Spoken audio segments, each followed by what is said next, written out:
E aí, Braulio? É isso aí, cara. Tudo bem, mano? Tudo bem. Confiança.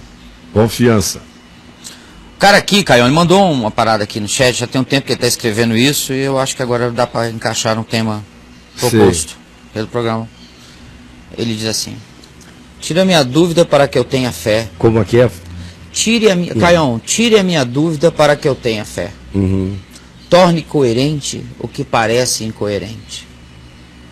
Vide abaixo dois momentos, 2 pontos. Gálatas 3:13 e Mateus 8:17. Por que resultados diferentes? Primeira pergunta. Qual foi o primeiro texto? Lê mais alto, acredita em mim. Vide abaixo. Faz de conta que você está fazendo aqueles programas de antigamente, que você tinha que falar alto. Compadre. Fala alto como eu falo. Sim. Porque eu falo alto. Todo mundo lá dentro me ouve sem nada. Então vamos lá. Vide abaixo dois momentos. Sim. Gálatas 3:13. Gálatas 3:13.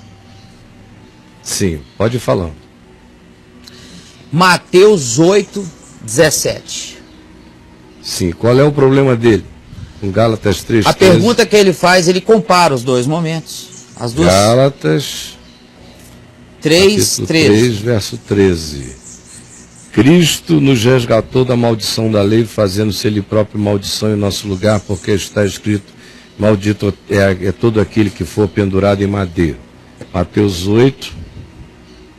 Qual é o verso? Mateus 8:17. Então está aqui. Vamos lá. Mateus, a minha Bíblia está toda esfalfada, coitadinha. Aí até para manuseá-la, o vento vai soprando e ela vai sendo levada para o lado. 8:17. Chegada a tarde, trouxeram-lhe muitos endemoninhados, e ele, meramente pela palavra, expeliu os demônios e curou a todos os que estavam doentes, para que se cumprisse o que fora dito por intermédio do profeta Isaías. Ele mesmo tomou sobre si as nossas enfermidades e carregou com as nossas doenças. Sim. Por que resultados diferentes? Pergunta. Como? Resultados diferentes como? Ele aponta que são resultados diferentes. Não. Não são.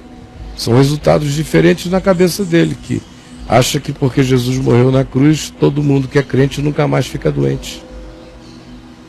E aí ele vai para o outro lado e entende também ele, porque ele foi doutrinado assim. O conflito dele é um conflito de quem foi doutrinado de uma certa forma, perdeu a fé na doutrinação que a ele tinha sido dada e está agora preso no limbo de umas incoerências, mas raciocinando com a premissa do engano que deram a ele.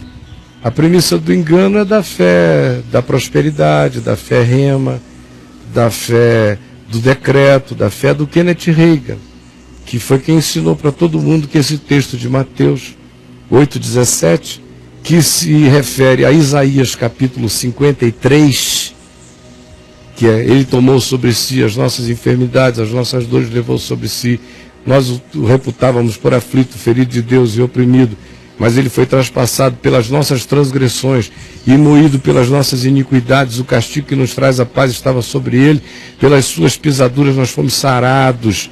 E vai descrevendo a cruz, aí entra na morte dele, sepultado pelo rico, morrendo entre os malfeitores, mas ressuscita para ver os dias da sua glória. Ele prolongará os seus dias depois de morto, ele ficará vivo, prolongará os seus dias depois que o matarem, e que der ele a sua alma pelo pecado, e verá a sua posteridade, que são todos os que genuinamente creem no que ele fez e descansaram no que está realizado. E ele então ficará satisfeito. O meu servo justo, com o seu conhecimento, justificará a muitos, porque deu a sua alma na morte, foi contado com os pecadores, mas pelos transgressores intercedeu. Essa é a minha salvação.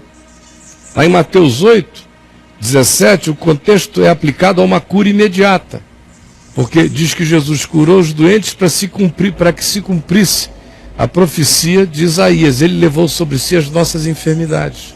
Mas à medida em que ele curava enfermidades, ele não curou todos os doentes. Ele mesmo disse: por que vocês não me pedem para eu fazer aqui o que vocês me viram fazer na Galiléia? E eu não estou fazendo aqui. Por que vocês não dizem, faze aqui em Nazaré, onde eu fui criado, e vocês são os incrédulos, e olham para mim e não absorvem o que está sendo emanado para vocês por causa dos preconceitos de familiaridade com a minha casa e com o meu crescimento como garoto, adolescente e jovem entre vocês, vocês agora estão dizendo, faz um sinal aqui, como a gente tem visto que você tem feito em outros lugares, mas nenhum sinal será dado a vocês. E disse, olha, porventura, nos dias do profeta Elias, não havia muitas mulheres passando necessidade? Mas por que ele foi enviado a uma viúva de Serepta? Para atender a necessidade dela e não a de outros. Nos dias do profeta Eliseu não havia também muitos leprosos em Israel? Por que Deus curou Naamã o Ciro? Através de Eliseu, e não nenhum dos leprosos de Israel. Ora, nos dias de Jesus, em que ele estava dizendo isso, em que ele estava desquenetirreigianizando a cura, porque todo mundo queria que então faz para todo mundo em todo lugar, e ele está desquenetirreigianizando essa palhaçada, dizendo não, não é assim não é em todo lugar. Foi lá, não será aqui, aqui só tem incredulidade, não vai acontecer. Além do que, não depende só de quem quer ou de quem corra, mas depende da sabedoria de Deus. Deus não está obrigado a realizar cura divina nenhuma em mim, se a cura no meu corpo vai me ensoberbecer e me matar no meu espírito. Deus me salve de me curar no corpo, se o meu espírito inflar ou adoecer ou se tornar arrogante. Então Deus não tem esses compromissos que os homens estabelecem para Deus cumprir numa moralidade de socorro paterno quanto à necessidade humana, o que é idiotice. Os caminhos dele não são os meus, eu não entendo nada, eu sou uma topeira. E bem-aventurado seja eu que sei disso. Isso me poupa de fazer perguntas idiotas. Só saber isso já é uma inteligência maravilhosa. A outra coisa a respeito é que em Gálatas, o que Paulo está dizendo dizia a respeito à maldição da lei. Olha o contexto, ele pega dois versos, ele pega um de Mateus, pega um de Gálatas e choca um contra o outro. Essa é a angústia dos presos às teologias sistemáticas.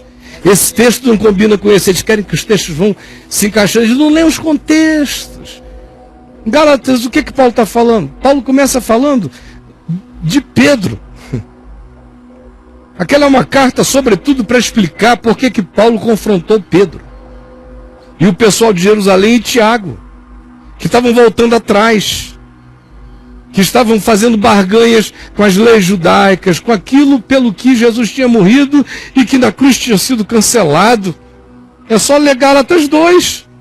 Antes de chegar aí onde ele chegou, lê 2, antes de chegar no 3. Isso é sequência. Paulo está falando, olha, não é assim. Fomos justificados pela fé, não por obras da lei, não pelos cerimonialismos judaicos, não pelos ritos judaicos, nem por qualquer judaísmo, nem por qualquer messianismo judaico. Fomos salvos como gentios, alienados dessas alianças pela graça de Deus, não para que nos tornemos judeus, mas para que nos tornemos gentios segundo a graça, andando no Evangelho, e nós estamos salvos de toda a maldição da lei. Não tenham medo das ameaças judaicas, porque os judeus estavam dizendo a eles, se vocês não obedecerem toda a lei, não adianta crerem em Jesus, as maldições da lei vão chegar a vocês. E o que Paulo está dizendo é, a cruz acabou com as maldições da lei. Hoje, se alguém ficar doente, ficou doente, não é um amaldiçoado. Na cabeça do homem antigo, toda e qualquer desordem humana era uma maldição divina. Toda pobreza era uma maldição divina. Por que Jesus elegeu o Lázaro para ser o herói escatológico da salvação e não o rico, em cuja esquina ele morava? Porque na cabeça judaica, eles estavam tomados pela mentalidade da prosperidade, estilo Kenneth Reagan. Se nós somos obedientes a Deus, nada de mal nos acontecerá. Entenda mal por dor, doença, tribulação, provação, privação. Era uma vida numa bolha. O que Jesus está acabando é com a vida na bolha. No mundo tereis aflições, tem de bom ânimo, eu venci o mundo. Então vá para Gálatas, amigo, entenda o contexto. O contexto é esse: não ande com medo das maldições da lei, acabou. Doença não é mais maldição. Jesus curou uma quantidade enorme de doentes, mas não curou todos. Outros, no dia que ele curou e ressuscitou Lázaro, um monte de gente morreu perto. Morreu gente em Betânia, morreu em Jerusalém, morreu em Betfagé, morreu em outros lugares. Ele não ficou com nenhuma angústia curadora por uma razão simples. Para Jesus, a maldição da vida não é aquilo que acontece ao corpo. A maldição da vida é aquilo que atinge o espírito. Leia o Evangelho, meu irmão. O que lhe falta é só Evangelho. É menos doutrinação de igreja, de pastor, de livretinho, de livraria evangélica e Bíblia.